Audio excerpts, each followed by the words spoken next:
Igbo ndị ọma na-ege ntị, ekele m unu.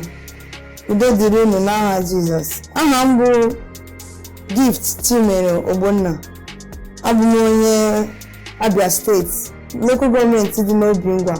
Ana m akwa akwa nke nwoke, ana m akwa nke nwaanyị, ana m akwa nke ụmụazị.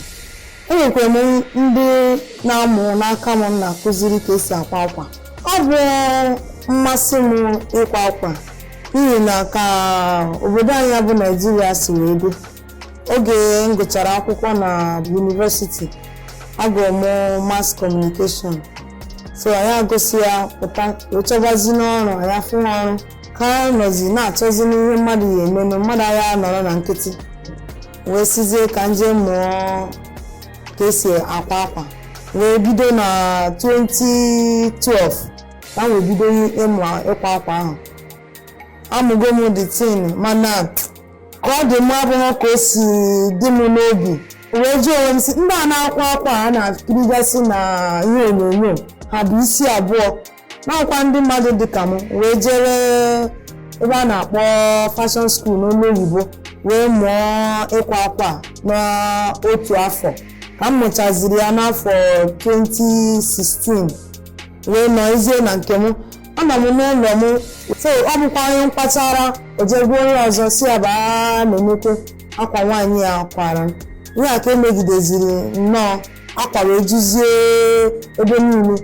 Ọ dịzie ka anaghịzi m emiti iti akwa ndị mmadụ na-achọgasị.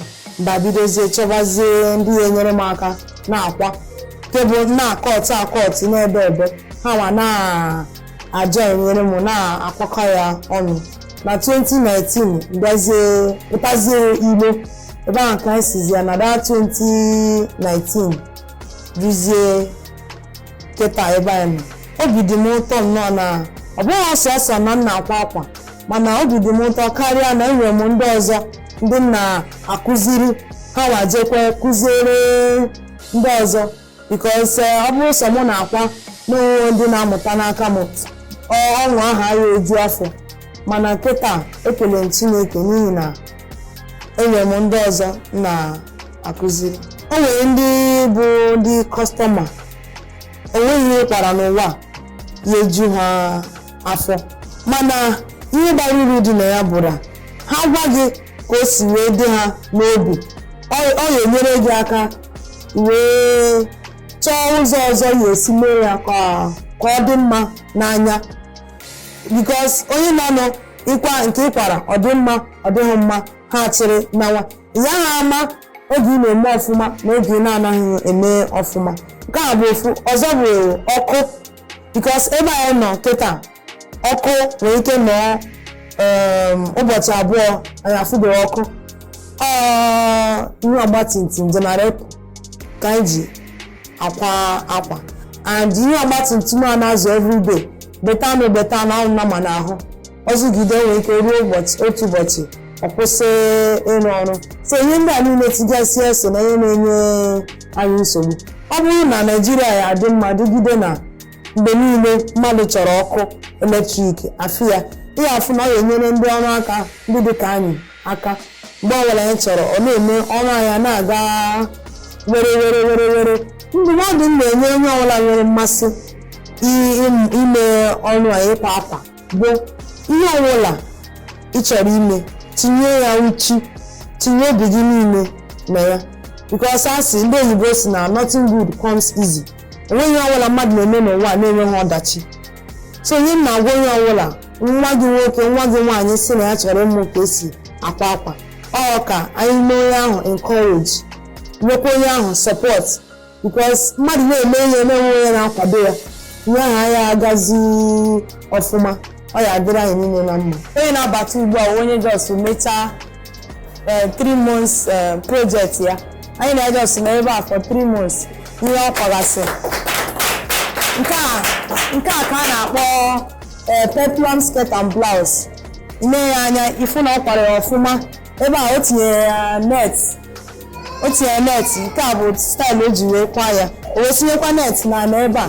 Ifu ya onye gwa gị na onye akwara ihe a n'ọnwa 3, ihe ekwete ọnwa 3 ka ọ kwa na-eme mmiri anya ọfụma. Onye nke a na-abịakwa n'ugwu onye nọ na advanced class. Nke oyibo a na-akpọ ya Igbo blouse. Eji ya ama akwa. Ifugoro ka ọma ukwu akwa abụọ. Ha na-eze ndị Igbo. Ifugoro ukwu akwa abụọ ọkwa. Nego n'olu ya ka o si wee dozie ya ọfụma. Ihe ụmụ akwụkwọ ndị a na-akụziri ife ebe a. Onye nke a bụ onye advanced class. Nke a elewu ukwu egwu egwu. Ifugo azụ ya. Nke a ka a na-akpọ jumpsuit nke tiri lesin bar. Ndị nọ na fashion ma ihe a na-akọ ya nwata nke a na-akpọ. Okwu ya bụ nke a na-akpọ palazzo design. Adịghị eji mere ya slash and spread. Ịmara ka esi eme pattern drafting, ihe aghọta ihe a na-akọrọ ebe a. Onye nke a na-apụta ugbu a. Nke oyi na akwa nwoke. So mgbe anyị siri anyị na-akwa nke nwoke na-akwa nke nwaanyị, ifugo nri ya nụ.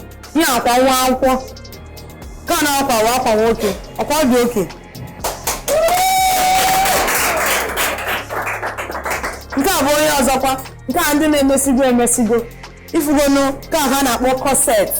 Ọnwụ na ịma nke na-eyi na ihe ama na nke a ka a na-akpọ corset. Ifugo ka ọ dị tọọ azụ ka afọ. Ifugo n'azụ ya nke a ka a na-akpọ lesin bar. Mee ngara ka afọ gị. Nke a bụ onye ọzọkwa. Nke a bụkwa onye nọ na advanced class. Ifugonu ka asị. Nke a ihe niile na-apụta ebe a bụ ụmụ akwụkwọ anyị ndị anyị kụziri ọrụ ebe a. Ha ncha niile na-emezi ọfụma kịta. Onye nke a na-abụ Igbo a bụkwa onye mechara 6 months because ọkwa nwa akwụkwọ kwara ihe. Ifugo design o tiri nke a na-akpọ ya plain and pattern. Itokpu ya tọọ n'azụ ka akụbi gị. Igbo na-ekele nwunye Igbo ọmaka nọ nke ahụ ya dịrị unu niile na mma. Ọkwa nwa ada unu nwaanyị Gift Chimere Ogbonna ka gba na-arụ na-eme isi mbido telivishọn na ọ ya dịrị unu niile na mma. Isi mbido telivishọn ka ebe niile ihe niile na-eme.